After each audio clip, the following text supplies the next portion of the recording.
The thoughts, views, and comments expressed by the hosts, guests, and callers on Beyond the Headlines are not necessarily those of management, ownership, or production unit of the Verizon Media Group. Beyond the Headlines is a production of ILTV Studios and cannot be reproduced or represented in part or entirety without express written permission of the Verizon Media Group. Beyond the Headlines is the intellectual property of the Verizon Media Group. Copyright 2021.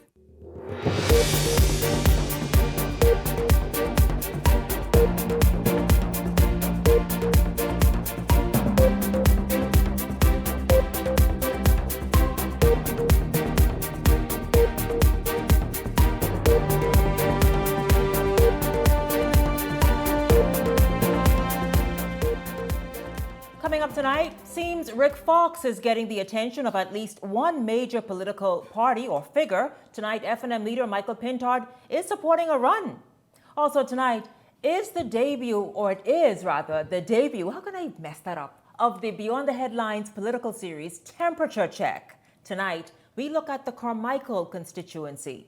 And later, BCPOU President Sher Benjamin joins me to talk about the state of labor in the country. And she also has an update on the issues at BTC that she raised right here some time ago. This is Beyond the Headlines. Good evening. I'm Shanique Miller. It's great to have you along this evening. Well, Rick Fox's fake or real interest in politics is getting attention nationally. Opposition leader Michael Pintard tonight is throwing his support behind the possibility that ambassador and former NBA player Rick Fox could be eyeing a move to enter the political arena. Now, many of you have been watching Fox's Facebook posts with keen interest. Fox has been quite vocal in recent weeks about his position on issues happening in the country through social media posts, as well as sharing his thoughts on national development. Among those issues he spoke out against recently were the ongoing roadworks in the Golden Isles constituency ahead of this month's by-election. Now, Pintard, while shying away from questions regarding whether Fox is seeking a seat on an F&M's 2026 ticket, said the former NBA player would not be out of reach for the type of candidates the party is looking to attract. Open to having conversations with a range of persons, those that have had an opportunity to go abroad, to study, to work. We believe that it's important to have dialogue with them, those that are still overseas, and how we might be able to access their ideas as well as their contributions to developing the country. We believe the Bahamians in the diaspora can play an important role in our development going forward. Those that have returned home in order to, again, establish their business or to make contribution, we are similarly interested in having conversations with them. Now, the former NBA player and actor and Bahamian entrepreneur Rick Fox is sparking talk. And this is, of course, our daily question that the Eyewitness Newsroom put out there about a possible move into politics. And so Fox said many Bahamians have been encouraging him to consider running in the next general election. Fox, name them. One by one, name them. Meanwhile, he hasn't made an official announcement, though. He says he's listening, he's reflecting, and exploring what the next chapter could look like. So, Eyewitness News did what we do best. We went to you, Joe Public, on social media, posing the question, do you think Rick Fox entering politics would be a good move that could bring about real change in the Bahamas? Here's how you voted. 17% of participants voted yes. A staggering 75% of you voted no. He will not bring about change. 8% said you're not sure. Well, I'm going to obviously have this and put this on the table right now for the Hot Topics panel to discuss. Good evening to each of you. It's good to have you all here. Please welcome to the show Peggy Candace, Gabrielle McKinsey-Inius, and Howard Johnson. Good evening to each of you. Good evening, Shanique. Good evening, Bahamas. Good evening, Shanique, and good evening, Bahamas. It's always a pleasure to be in your company. It's good to have you here. Good evening, Shanique. Good evening, colleagues, and good evening, Bahamas. Good evening, Howard. Good evening to you, Good Howard. evening, Howard. Howard, I don't even know where to jump in. Maybe Gabrielle, you could jump in, Peggy, or the one man, because normally I'm the one woman. But your thoughts on, we addressed this before. In fact, I think just last week, in fact, Rick Fox, he's been quite vocal, very vocal. First time in years, if ever, in his adult life that I can remember. But he's been vocal, and he's been vocal about politics. Now, I'm not sure if he's been speaking with political parties. I'm not sure if Michael Pintard is saying, listen, Rick Fox is the kind of person the FNM is looking to attract. I'm not sure what kind of person that is. Because name Rick Fox's footprint in the Bahamas over the years. And that's for anybody who is looking and thinking of Rick Fox as attractive and appealing as a political candidate. But you know what? That is why the panel is here. Let's jump in, you all, and let me hear your thoughts on this as we flesh this out. Gabby?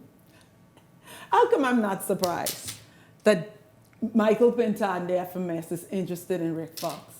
I mean, these are the same people who were very critical when Mr. Sabas expressed his interest in politics, give every reason why he was not qualified. So what qualifies a Rick Fox to enter Bahamian politics besides being a Bahamian? He's a Bahamian, right? Okay. And so when I weighed them, PLP, Sabas, FNM, interest in Rick Fox. That's my contribution. It makes no sense. Whilst it makes sense, Rick Fox, what rate of actor he was in Hollywood. He probably thinks it's Hollywood. Rick Fox, you didn't do well in Hollywood, sweetie. Leave the acting there. Leave the acting there. Gabrielle, your thoughts? I'll play devil advocate tonight. And I want us to say that we often tell our children to go off to school, get a better education, go and experience the world, get into some things, do some positive things, and then come back and bring what you learned, hopefully to develop and build the Bahamas. So let's look at it from a different perspective. Rick Fox has been named an ambassador under this current administration, serving and representing the Bahamas on an international level. Ambassador to what and where? I'm not certain on what he serves as an ambassador to, but I know he currently serves as an ambassador under this administration. So they've deemed it fit for him to represent in some sort of capacity on the international stage. So him expressing an interest in Bahamian politics, it doesn't surprise me as much as people would think. Now, which political party he will be swayed to, I saw photos of him recently prior to this newscast of him sitting with the Prime Minister Davis. So maybe both political parties, major political parties, may be poaching him, having conversations and having talks with him. Politics makes strange bedfellows. Not this one, though. Looking for the best talent, persons who've been exposed maybe to bring something back that they may have gotten internationally, like the Howards, whatever he would have learned to come back and develop footprints and develop the Bahamas. So that is my contribution to the Rick. They are Howard's footprints. I thought you said that's all you had to say, Peggy. I thought you said that's all you had to say. Peggy. I didn't compare them. Gabrielle, I'm going to bring the same person you just mentioned in a moment ago, because Howard, I was saying, as you come in to give your opinion on this, and we've discussed it last week, but I was saying to Gabrielle, if you decide you want to re-enter, notice that word, meaning you did it before. The point is, your footprints are well established throughout this country. But go ahead, your thoughts on anybody supporting Rick Fox. Well, Shanique, first of all, I'd like to say that the question that was asked about if Rick Fox could bring change, I kind of don't like that question, because change in our country for where we are now is going to have to be a collective effort. And Rick Fox not being someone, if he enters politics, who is going to be the leader of any particular political party where his influence or impact would be great, because, the leaders of political parties are powerful and they drive the party and they drive what the party does in government and in their party. So let's change that question in the future. But when you're talking about someone who has something to offer, I'm not interested in frontline politics. I'm not running for anything, but my footprint is there. And in recent years, my footprint has even become bigger. And I think people who are in the diaspora, we should not be excluded, particularly from working in our country and making a contribution, whether or not it's to leapfrog into politics at a later date is to be argued, is to be debated. But I think that the diaspora has something to offer, and persons do want to contribute, even though various reasons would keep them overseas and in other foreign countries. But finally, what I want to say is something that I find very interesting, right, based on what Mr. Pintard said. He is correct in people in the diaspora are coming back home wanting to make their contribution and aiding to the development of our country. There's no problem with that. But I want to know, how is Rick Fox going to run for the PLP or the FNM if he determines which party he wants to run with? And here's why. Both of these parties had a candidates training and a selection process that many people had to go through. So I'm sure Rick Fox didn't go through any of these trainings, to my knowledge. On the FNM or the PLP side, he wasn't vetted, he didn't write his letters, he didn't do any of the presentations to candidates committees of said parties.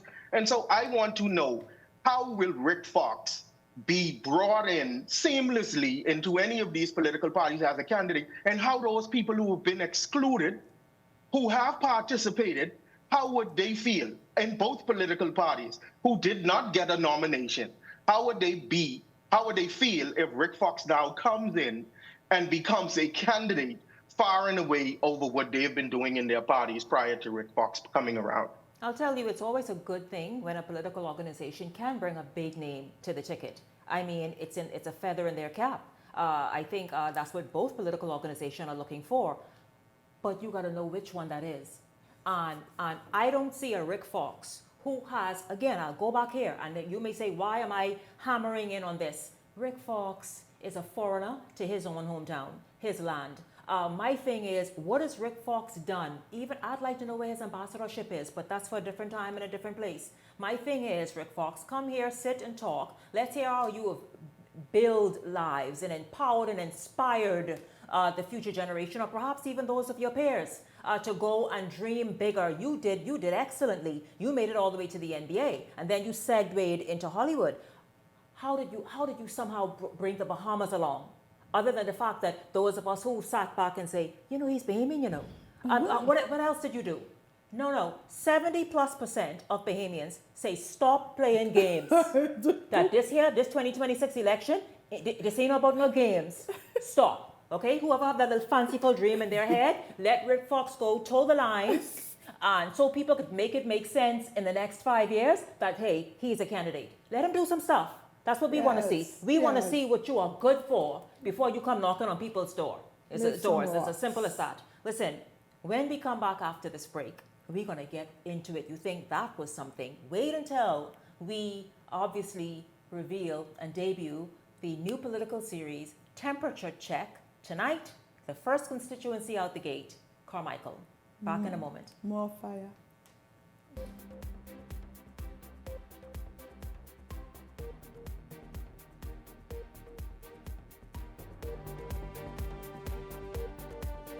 Mr. Brown is a man. When he said something, he meant it from his heart. So he's really a great man, a giant of a man. And he's always been reliable, consistent.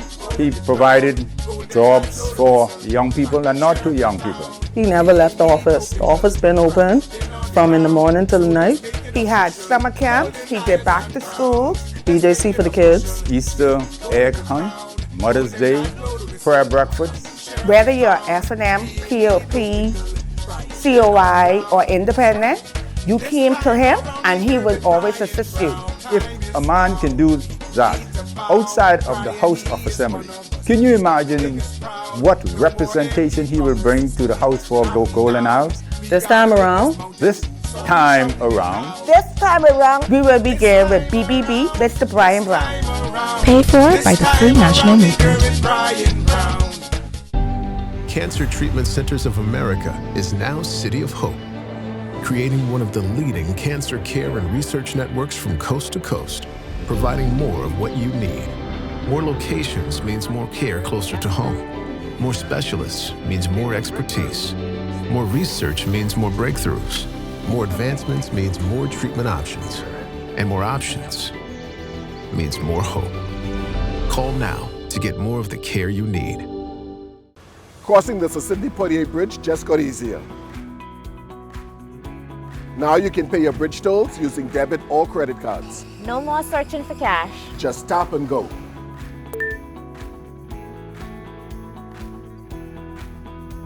Quick, secure, and easy.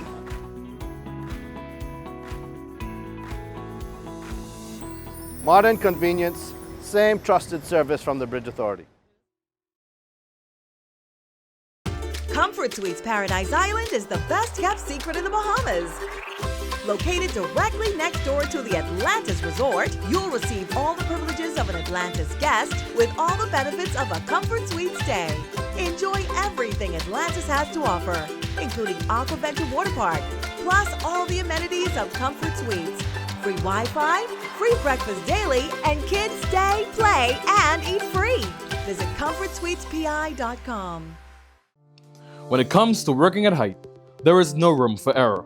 You need certified professionals, reliable systems, proven results. That's where NWC Bahamas comes in.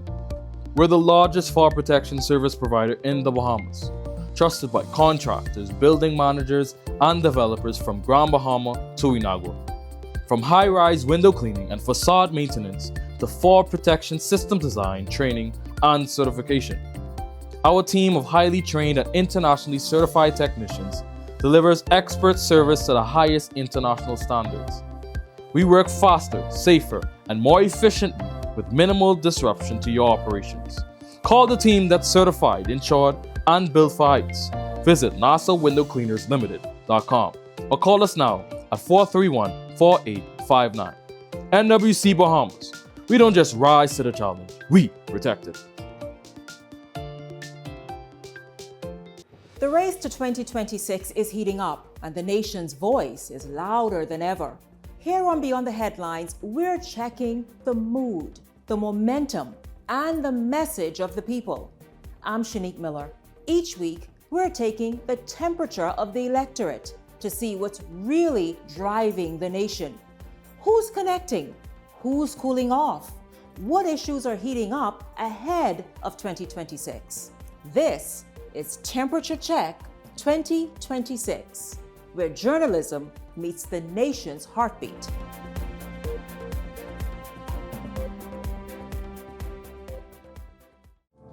Beyond the Headlines is now introducing powerful TV advertising opportunities made just for you. Choose our television ad package, 20 30-second ads for $2,000 or 20 60-second ads for $2,500 plus VAT. Prefer flexibility? Go a la carte. Just $150 for a 30-second ad or $200 for a 60-second ad. Step into the spotlight with our interview package. 1 15-minute interview for $500 or 4 for $15 per month. Or bring Beyond the Headlines directly to you with our live on location package, only $2,600 plus VAT. For more information, contact our sales agent at 242-466-6173. This segment is brought to you by EV Motors Fleet Sales Division. For 2026 commercial vehicles, call 821-2403 today.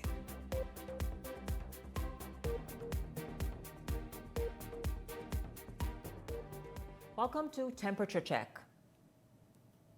The political season is heating up. Take, for example, the by-election race that we're all watching play out in Golden Isles. And while we're not measuring or analyzing those candidates in the Golden Isles race, we are all of the candidates in the 2026 general election starting right now. This is Temperature Check, where the issues get real, the debates get hot, and no one, and I do mean no one, escapes the spotlight. Tonight, we're zeroing in on the Carmichael constituency.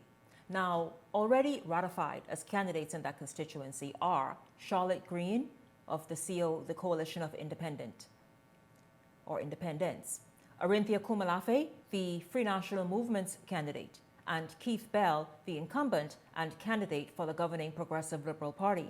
And so, welcome back to this segment and to the show, Hot Topics panelists, Peggy Candice, Gabrielle McKinsey, Aeneas, and Howard Johnson.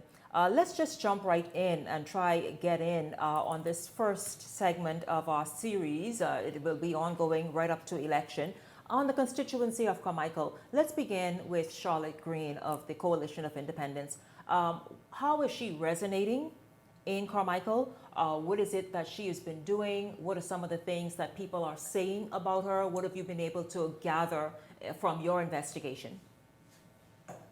So I'll start then. Charlotte Green is a coalition of independents candidate that piqued persons' interest coming in when the coalition of independents first got on the scene. And because this is a temperature check, let's use some temperature modules to describe what's happening. I believe that Charlotte Green is cooling down per se in the Carmichael constituency.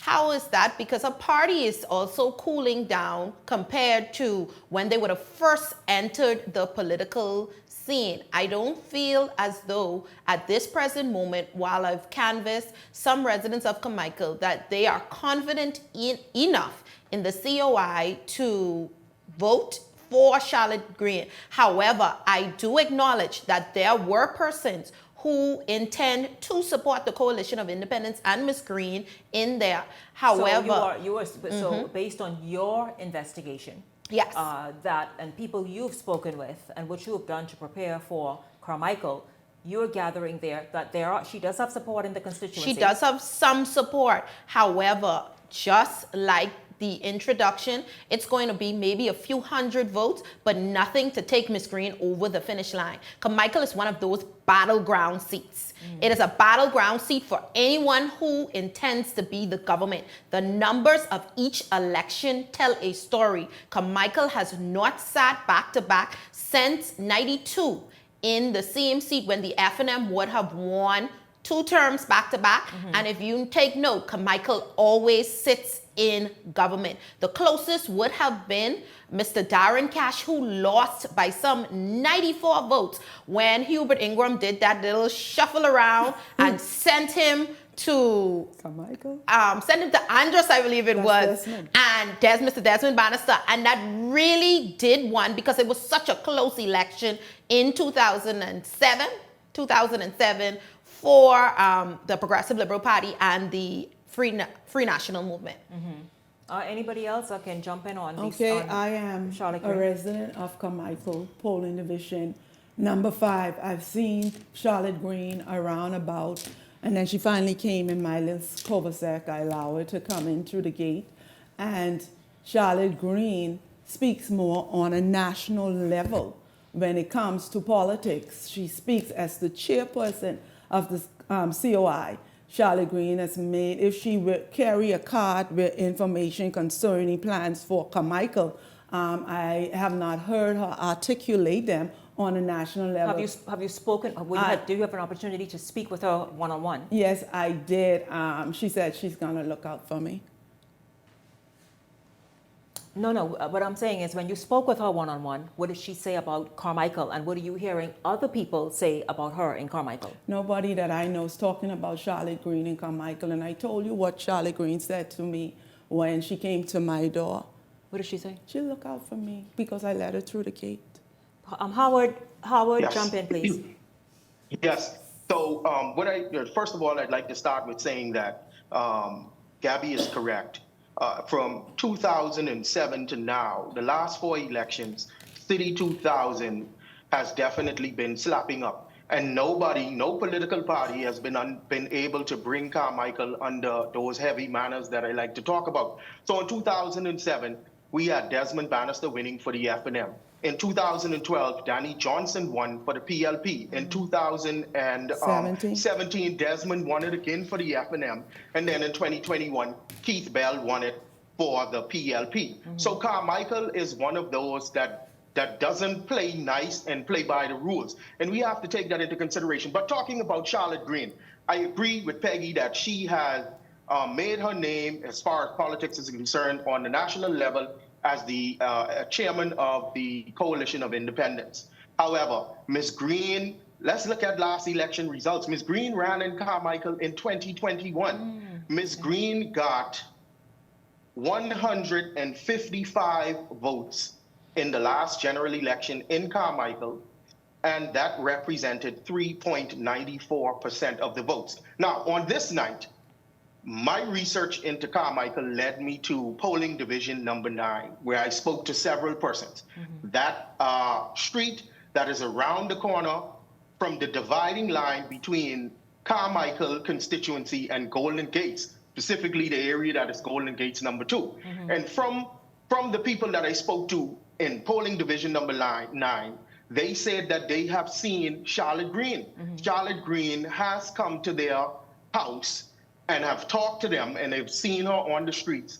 But other than that, there's been no presence, no activities, no events that they've attended or seen in the constituency. And one or two people have said that they are looking at the coalition of independents simply as a protest vote against the PLP or the FNM. But right now, at this moment, it's just a consideration because there's lots of mixed emotions, and they're just not sure what they're going to do. But is that something that they, meaning the constituents of Carmichael, need to have events to attend to see?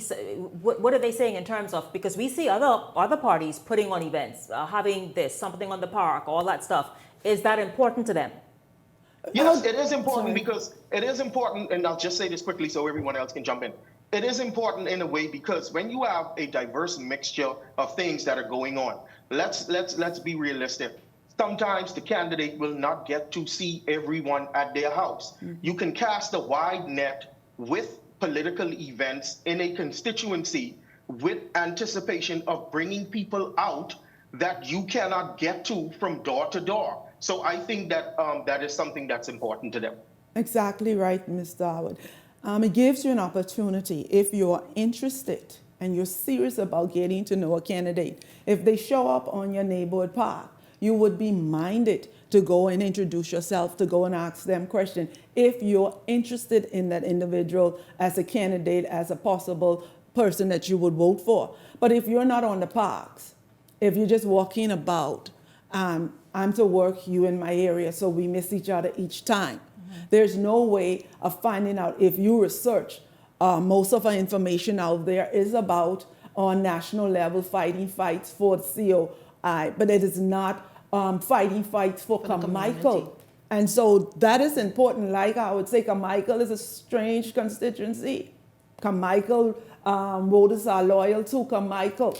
And once they agree that this is in the best interest of their community, you will get the vote. And so Carmichael, no one really can count on Carmichael. You have to earn the trust and the vote of Carmichael. So then let's quickly move on to the Free National Movement's candidate, Arinthia Kumalafe. How has she been showing up? How is she resonating? What are people saying about her? Jump in quick. The show short. Well, I can say for certain with Ms. Kumalafe, there is much work to do in the Carmichael constituency. However, I will, when we get to her counterpart, also say that there is much work as well. Looking at all of the numbers, even when Carmichael was lost on the government side, the Progressive Liberal Party counted on low voter turnout, and even then, let's talk. With Ms. Kumalafe, right, there was a difference, a small margin. Now with her picking up Free National Movement's votes, because it's obvious that she would have ran with a different party prior to her coming over to the Free National Movement. With her picking up those votes, if she can manage to bring along with her some of those independent voters, that could push her over the line to put the Carmichael constituency in the winning column for Ms. Kumalafe, as she has been working it for several elections over. Yes, she has. As you stated, for another party, she was the leader of the DNA. I don't know, I tend in saying that. But Ms. Kumalafe has been on the ground with Carmichael, but when she came as a prospective for the FNM candidate as aspiring, a challenge was that many FNMs within Carmichael was pretty upset with some of the things she said as a candidate for the DNA. Ms. Kumalafe have the same challenges that Charlotte Green has. She speaks on a national level, and I went through her page today. Most of the writings are on a national level. Even when I was assisting her in I stopped in February of 2025, I still could not say and articulate who Ms. Kamalafe was as a candidate, as an individual. I could not say what her plans were for Carmichael, because she held them tight to her bosom. And even up to the day, I was strolling down her page trying to find out something that she had put out there about who she is. And I found a breakdown of her 45 years, and this post is dated June 30th of this year. And she speaks about 30 plus years of serving God, 45 years of being a daughter, granddaughter, sister, 30 plus years of serving God, 20. It is nothing to say, I am this person, like the team is saying, working for you. I don't think Ms. Kamalafe has successfully convinced most of the people, even F&M supporters, those who we call F&M supporters, because I know 2021, we were counting on those same F&M supporters to show up, and I could tell you, polling division that I was in, they didn't show up. So you cannot label them F&M supporters. Let's jump quickly to hear Howard. Yes, Howard. Yes. So out of polling division 9, what I got was that Ms. Kamalafe and her people have been moving around.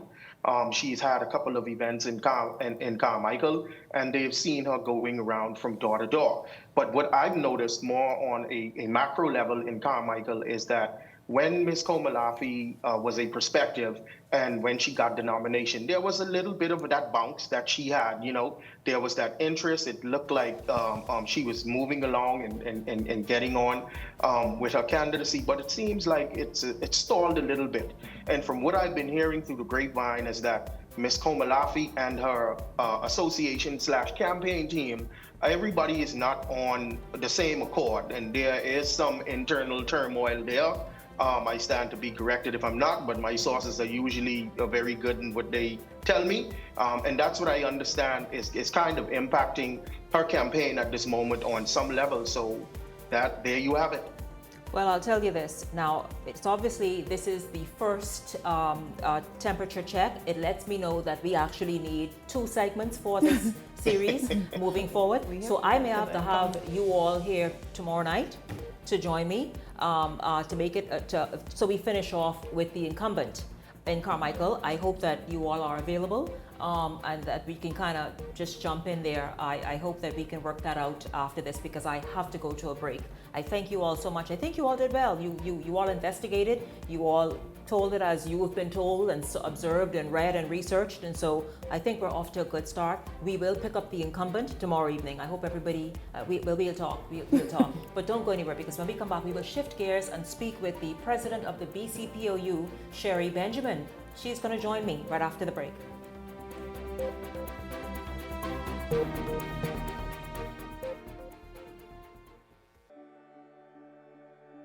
We have to be mindful that as much as we want touristic development, what impacts the fisheries? Over-coastal development, destruction of mangroves, overzealousness of the industry. We have a new movement called do-it-yourself fishing. That is anglers who come to the Bahamas, they don't engage in hiring a guide.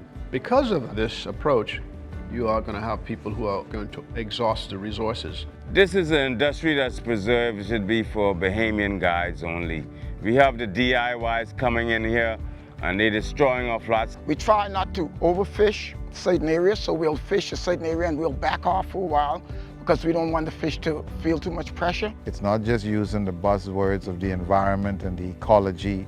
The tourists can be educated that the more you support local ownership, people are doing it obviously the right way, the more the economic circulation in the communities. I think the most critical thing is accountability, and that accountability by way of legislation, both the Act and regulations to govern fly fishing in the Commonwealth of the Bahamas. I look at conservation efforts and the regulation that I've seen to protect the industry that's in the developed world. All of those jurisdictions have implemented strong regulation to protect their fisheries. We are way behind, but we do have a movement and a consciousness. We know where we need to be. Those are our resources, and we have to make an exerted effort to protect it, because that's the only gift that we have been given. And if we don't protect that, then we lose everything. Building the lodge, I understood clearly the mission to continue what my father started.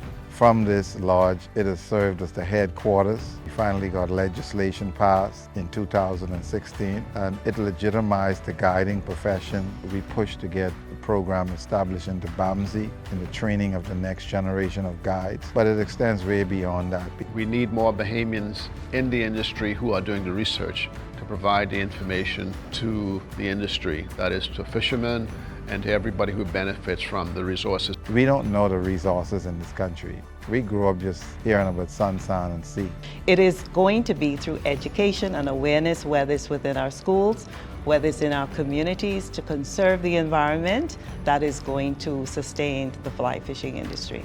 Well, the future of fly fishing in the company, I think fly fishing is a very, very unique spot. I think it's going to get better because the guides are now being all certified. They're all getting proper knowledge of handling and how to run the whole system. If you're a youngster and you want to get into this, it's a job like any other job. You got to live it. You got to love it.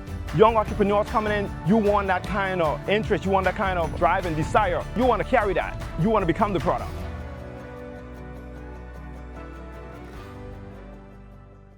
Running out of space? We've got room for that. Welcome to Skyline Storage, your trusted self-storage solution. Skyline Storage offers units from 5x10 to 10x30, climate controlled or standard dry. Perfect for home or business. Located in Westfield Commerce Park, Western New Providence. Your belongings stay safe with gated access and 24/7 surveillance starting at $175 a month. Reserve, pay, and move in online. No phone calls, no paperwork. Visit SkylineStorage.com. Skyline Storage. Storage made simple. Are you ready, Bahamas? Get up, get moving, and join us at IL Fit Fest.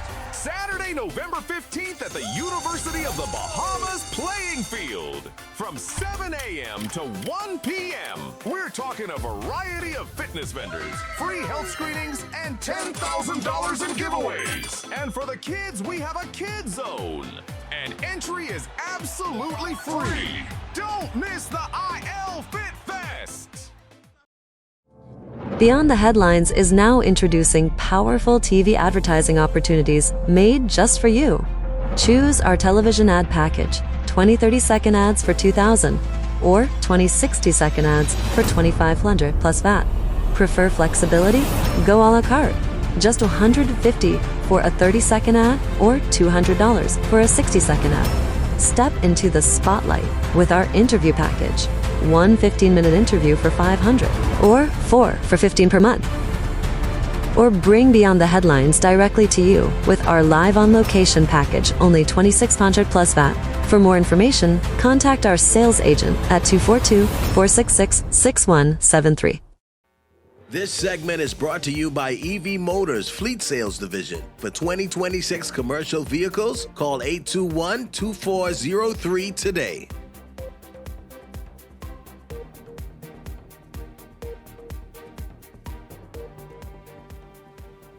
Welcome back to Beyond the Headlines. It's good to have you tuned in this evening. Of course, we will. Now, we don't intend to be like part whatever of one constituency. I just underestimated the time it would take to flesh out a constituency. And so obviously I'll have to allot more time to temperature check once a week as we do it. And so certainly we will pick up the incumbent tomorrow evening in the Carmichael constituency. But welcome back to the show. President of the BCPOU, Sher Benjamin, was here just recently to talk about issues at BTC, but also since she has been here, and good evening to you, it's good to have you here. Since you've been here, there's been a whole lot happening on the labor front. And I want to kind of start right there. Is this administration the labor-friendly administration? It touts of having the most agreed to and signed industrial agreements and working with union leaders and even meeting with them on a very regular basis. But are they as labor-friendly as they would have us believe? Again, thank you for having me, Shanique. As far as the Minister of Labor, I think we have an excellent Minister of Labor. She is doing an awesome job at trying to keep labor relations between the government and the unions in a good place. As far as let me say this. This government says that they're labor friendly, right? And yes, you can at any point speak to the Prime Minister about labor issues. You could at any point speak to the Minister or her team about labor issues in the country. They are doing an excellent job with bringing conclusions to industrial agreements. Like all of the outstanding industrial agreements have been dealt with or are being dealt with. However, there are persons who work for the government who are not carrying that message. Persons like who? You mean that are involved in the whole labor? Yes. Myself, I would have applied on behalf of my union for 2 entities. The employees of those entities came to me and asked me to ask for the BCPOU to be their voice in the workplace. And you have heads of these entities who, in one case, didn't even acknowledge the email that we sent. We followed the process that is set out in the Industrial Relations Act. They didn't even acknowledge it. And the other one that acknowledged it took them time to acknowledge the email, but they've been stalling us simply to write an email. So this is the BCPOU answering workers' requests to go and establish sort of new agreements in new workplaces. Yes. Government place entities. Yes. We are communication, our craft is communication and public officers. So we can represent anyone in the communication sector or anyone considered public officers. And so when we go out there and we apply, and not just the BCPOU, any union go out there and apply for recognition for persons on any property, there's a process. And these people, if you're in the government sector, you should know what that process is. And if you don't know, then you rely on the Department of Labor to walk you through that process. What if they refuse? What if these entities you're talking about, not sure if you want to call them out, but what if they were in the process of perhaps rejecting any union presence in said government agencies? The Employment Act is quite clear as to the process, right?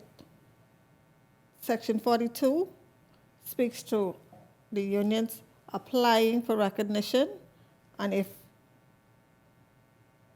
there's 2 types of recognition. You either get it voluntarily or you can write to the minister for determination. So if you don't get the voluntary recognition, then you go to the point where you write to the minister to make a determination. And so that's where we're at right now with those 2 requests. We're at the point of determination. How does that reflect on this administration? Now, you did go on record and say that the minister has an open door policy as it relates to unions and union matters and industrial agreements and all that stuff, negotiations. But how does all of that, how does the dragging of the feet? It doesn't hold well. It doesn't hold well for the government. It doesn't, because again, you're at a point right now where you are going to these same people's houses to ask them to support you. And if you have your agents who are heads of these entities not representing what you are out there saying that you represent or what you're all about, then that's a problem. And that's a problem that needs to be fixed. I can see that happening with private employers, but come on now, not with the government. No, that's not acceptable at all. So how do you even mend that? Well, that's not up to you. I guess that's something that they must pay attention to. Well, I can tell you. With outstanding matters. I can tell you, if those issues are not sorted out in the very, very near future, we'll be back and we will blast them out. We will put them on blast. I'm being nice right now, but we will put them on blast. But at this point, we're going to give the minister and her team an opportunity to bring those to conclusions. And if they don't, then it's fair game. Everybody, I'm being very generous. I'm generous, in trying to give everybody, all parties, Are these quasi-government agencies Yes. or quasi-government? Quasi-government. Okay. Now, of course, you know, there were a number of protests, and some long-standing, just a whole lot of stuff happening recently, even at the weekend. Your thoughts on those? Well, Shanique, in order for you to get issues resolved, you have to have a seat at the table. And if you don't want to sit at the table, or if you're sitting at the table and you're not trying to make things happen, then you have these issues. As I said, every quarter, as a matter of fact, the NCTUB, which is the Congress that I'm a part of, we just had our meeting with the minister this week. And so we were briefed on whatever her plans were, and also our issues that was raised. Some that were raised at that meeting were resolved at that meeting just by a simple phone call.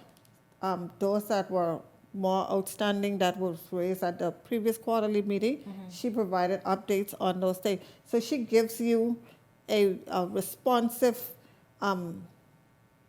outlook on whatever it is that you bring So then to her. it sounds like you're saying, as I asked about recent industrial unrest, that perhaps some of those union leaders aren't necessarily coming to the table or know what to do when they're at the table. Yeah. They're ill-equipped to actually move I forward with wouldn't say issues. they're ill-equipped. It's just that a lot of times people have other agendas. So if your agenda is your members, then that would be your primary focus. I'm not saying that these people don't have a right. They have a right, because when I want to go out, I'm going to go out. But again, when you see me get out there, I'm getting out there because I've tried every other avenue, What about a BTC? And I want to say, before we talk about this, I did this evening, and in your presence as well, try to reach out to the Director of People, Ms. Thompson, because I wanted to you were here before, and to speak about some terminations and also working conditions. I reached out to BTC this evening, hoping to be able to speak with the Director of People so that I can get their response and inform them that this interview was taking place, and to get their response, but I was unsuccessful. But you wanted to provide an update in that regard as well. Okay, so we had, well, of course, we went to the Prime Minister, and we presented our case for the wrongful termination of our members, both the Managers Union and the Line Staff Union. Went to the Prime Minister, we presented our case to the Prime Minister. Yesterday, we were asked by the Director of Labor to have a conciliation meeting with BTC. So that meeting happened today. Am I confident that anything is going to come out of that meeting? I'm hopeful, I'm optimistic, but again, I'm going to sit back and watch and see.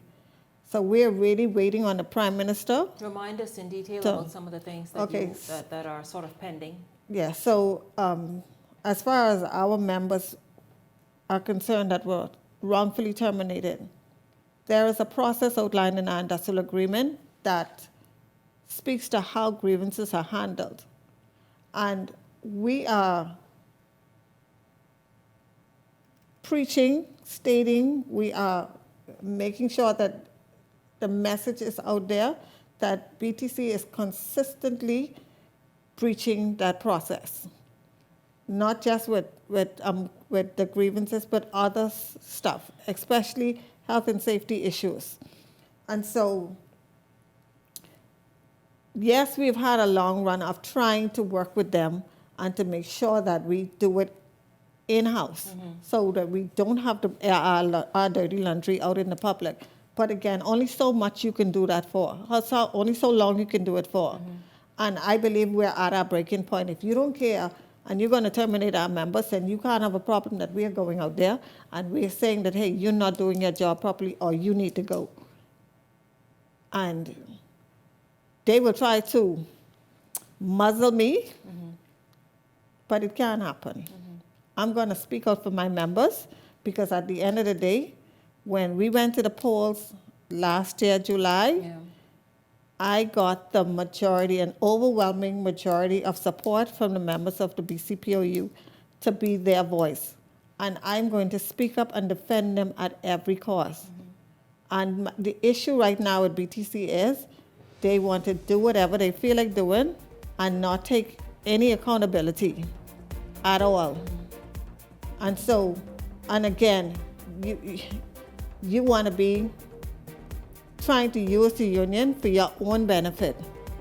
When you want to get rid of persons, when you want to say, oh, this one don't need to be here, or that one don't need to be here. Oh, you want to engage my help to get rid of the deputy chair or certain members of the board, but then you can't come and work with us. Do the same thing when it relates to your members. Exactly.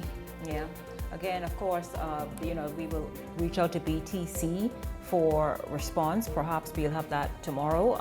But thank you for updating, speaking on labor issues, outstanding labor issues, or just labor issues and the state of labor in general in the Bahamas, and also, of course, the update on that meeting and sort of ongoing negotiations at BTC for some matters to be addressed. Thank you so much, BPCOU President Sher Benjamin, for joining me in this segment. Thank you. I want to say at the top of tonight's show, of course, my Hot Topics panel and temperature check. Thank you very much, Peggy Candice, Gabrielle McKinsey, Ineas, Howard Johnson. Thank all of you. And of course, to Ms. Benjamin here, the president of the BCPOU. And a huge thank you to all of you for tuning in this evening. Thank you so much for joining us. We look forward to seeing you right back here tomorrow evening. For the entire Beyond the Headlines team, I'm Shanique Miller. Make it a great evening, everyone.